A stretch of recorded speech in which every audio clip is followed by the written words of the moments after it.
भाई जब मैं भैंस चराता था या उनका ही स्टेटमेंट है लिट्टी बेचा करता था।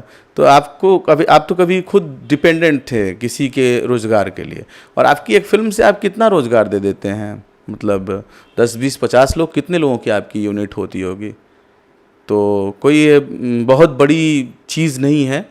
और इस लाइन में काम करने के बाद किसका कितना पैसा मिलता है इस रोज़गार में और कितना बाकी रह जाता है, ये आपसे बेहतर कोई नहीं जानता है, या आप लोगों की टीम से बेहतर कोई नहीं जानता है।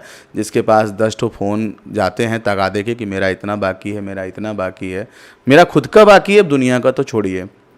तो मुझे नहीं लगता कि रोज़गार देने जैसा कोई कार्य नहीं। हमने कभी भी ये प्रयास नहीं किया कि मैं कोई भी ऐसा कोई सब रच करके, रणनीति रच करके या प्रपंच करके मैं किसी को हटाऊं, किसी को बढ़ाऊं। ये खेसारी जी भी जानते हैं या उनके लोग भी जानते हैं।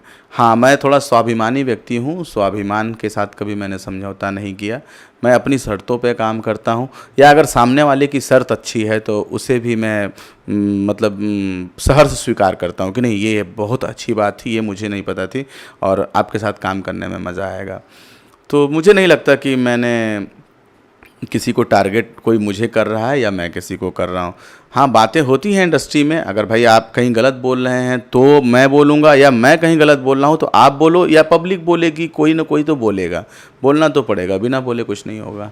इतने लोग हैं, सभी लोग हमारे बड़े भाई और मित्र हैं। जो छोटा है वो छोटा है, जो बड़े भाई हैं वो बड़े भाई हैं।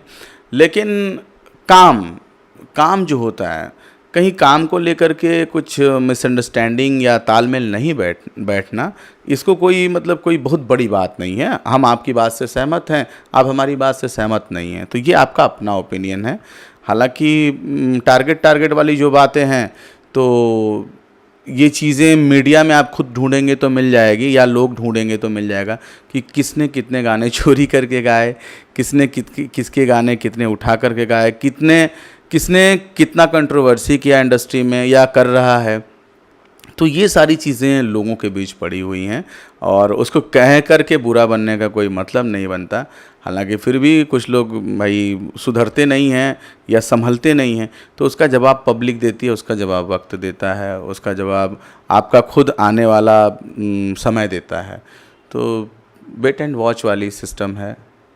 कहीं ऐसा तो नहीं मैं बोलूं कि नहीं बिहार के लोग अच्छे नहीं होते, आप बोलिए कि मैं यूपी को रोज़गार देता हूं, तो ऐसा कुछ नहीं है। यूपी का आदमी, मेरे कई जानने वाले बिहार में जॉब करते हैं। बिहार के लोग सारे इंडिया में फैले हुए हैं, बाहर विदेश में फैले हुए हैं। ऐसे ही यूपी के लोग भी कहीं बाहर जा कर के अपना काम करते हैं, रोज़गार पाते हैं।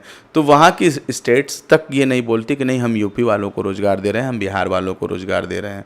वहाँ सिर्फ यही होता है कि ठीक है, बाहर से लोग आते हैं, हमारे यहाँ काम करते हैं, 2 रोटी कमाते खाते हैं। बट हम ये पर्टिकुलर नाम लेके हम अपने ही स्टेट को, कल को हमारी कोई वैल्यू नहीं थी, हमारी कोई औकात नहीं थी, अब हम बोले कि नहीं हम यूपी और बिहार के लोगों को रोज़गार दे रहे हैं। तो किसी को भी अपना पुराना दिन, बुरा दिन नहीं भूलना चाहिए कि भाई जब मैं भैंस चराता था या उनका ही स्टेटमेंट है लिट्टी बेचा करता था। तो आप तो कभी खुद डिपेंडेंट थे किसी के रोज़गार के लिए, और आपकी एक फ़िल्म से आप कितना रोज़गार दे देते हैं। मतलब 10 20 50 लोग, कितने लोगों की आपकी यूनिट होती होगी। तो कोई ये बहुत बड़ी चीज़ नहीं है। और इस लाइन में काम करने के बाद किसका कितना पैसा मिलता है इस रोज़गार में और कितना बाकी रह जाता है, ये आपसे बेहतर कोई नहीं जानता है, या आप लोगों की टीम से बेहतर कोई नहीं जानता है। जिसके पास 10 ठो फ़ोन जाते हैं तगादे के कि मेरा इतना बाकी है, मेरा इतना बाकी है, मेरा खुद का बाकी है, अब दुनिया का तो छोड़िए। तो मुझे नहीं लगता कि रोज़गार देने जैसा कोई कार्य आप करते हैं।